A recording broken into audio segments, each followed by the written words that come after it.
ನಮ್ಮ ಕರ್ನಾಟಕಕ್ಕೆ ಮೈಸೂರು ಮಹಾರಾಜರ ಕೊಡುಗೆ ಅಪಾರ. ಅಂಥ ಕೊಡುಗೆಗಳಲ್ಲಿ ಈ ಮಾರಿಕಣಿವೆ ಅಂದರೆ ವಾಣಿವಿಲಾಸ ಸಾಗರ ಡ್ಯಾಮ್ ಸಹ ಒಂದು.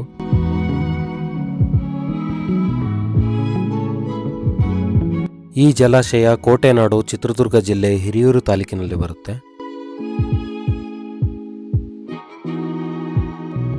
ವೇದಾವತಿ ನದಿಗೆ ಅಡ್ಡಲಾಗಿ ನಿರ್ಮಿಸಿರುವ ಈ ಜಲಾಶಯಕ್ಕೆ ಮೈಸೂರು ಮಹಾರಾಣಿ ವಾಣಿವಿಲಾಸಮ್ಮನವರ ತ್ಯಾಗದ ಫಲವಾಗಿ ಅವರ ಹೆಸರನ್ನೇ ಈ ಜಲಾಶಯಕ್ಕೆ ಇಡಲಾಗಿದೆ. 1897ರಲ್ಲಿ ಈ ಯೋಜನೆ ಪ್ರಾರಂಭವಾಗಿ ಸುಮಾರು 1907ರಲ್ಲಿ ಪೂರ್ಣಗೊಂಡಿತು.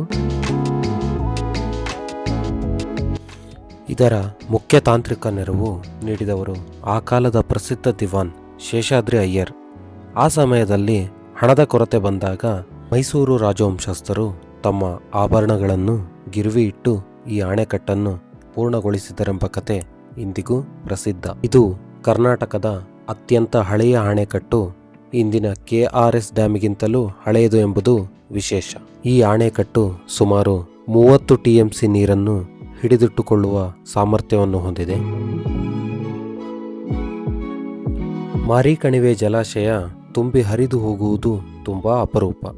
ಮೊದಲ ಬಾರಿಗೆ 1933ರಲ್ಲಿ ತನ್ನ ಪೂರ್ಣ ಒಡಲನ್ನು ತುಂಬಿದ್ದು, ಆಮೇಲೆ 80 ವರ್ಷಗಳ ನಂತರ ಅಂದರೆ 2022 ಸೆಪ್ಟೆಂಬರ್ 2ರಂದು ತನ್ನ ಪೂರ್ಣ ಮಿತಿಯವರೆಗೂ ತುಂಬಿತು.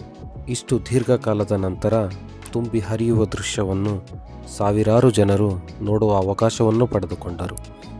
ಇನ್ನೊಂದು ಕುತೂಹಲಕಾರಿ ವಿಷಯ ಏನೆಂದರೆ, ಡ್ರೋನ್ನಿಂದ ಈ ಜಲಾಶಯವನ್ನು ನೋಡಿದರೆ ಅದು ಭಾರತದ ನಕ್ಷೆಯ ಆಕಾರದಂತೆ ಕಾಣುತ್ತದೆ. ಅಣೆಕಟ್ಟಿನ ಕೆಳಭಾಗದಲ್ಲಿರುವ ಕಣಿವೆ ಮಾರಮ್ಮನ ದೇವಾಲಯ, ಪಕ್ಕದ ತೋಟಗಳು ಮತ್ತು ನವೆಂಬರ್ ತಿಂಗಳಲ್ಲಿ ನಡೆಯುವ ಜಾತ್ರೆ ಇಲ್ಲಿ ಪ್ರವಾಸಿಗರನ್ನು ಆಕರ್ಷಿಸುತ್ತದೆ.